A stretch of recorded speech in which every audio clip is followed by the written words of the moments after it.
So Bogland features in Door into the Dark, which was Heaney's second collection, and it's where he really focuses on uncovering home truths and hidden truths in Irish history as well. So he talks about Bogland as being the last poem of the collection. This is a really important point on its own, as he would use the bog as a metaphor in his later collections, particularly Wintering Out and in North. So this really signalled the beginning of a new venture in Heaney's writing.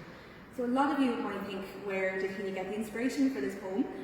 You might not believe me when I tell you that it actually came to him as he was getting dressed one morning. He says himself that he was putting his right leg into his trousers when the first line came to him. So he often talks about the link between putting that leg into the trousers and the journey to this bottomless centre in Bogland as well. He would go on to make very little change to this poem, and the original draft you guys can see on all of our social media platforms from yesterday's post, and I'd love to know what you guys think of the word changes that he made. But the form of Bogland is very loose and very yielding, which I think can be seen as mimicking the softness of the bog as well.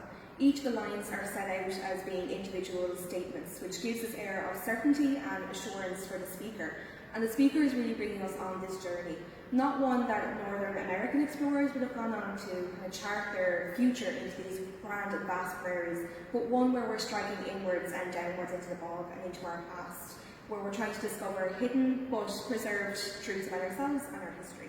But again, if you are a teacher and would like to bring your students to Seamus Meanis now again, why not drop us an email at heaneyexhibition@mli.ie, and we'd be delighted to welcome you.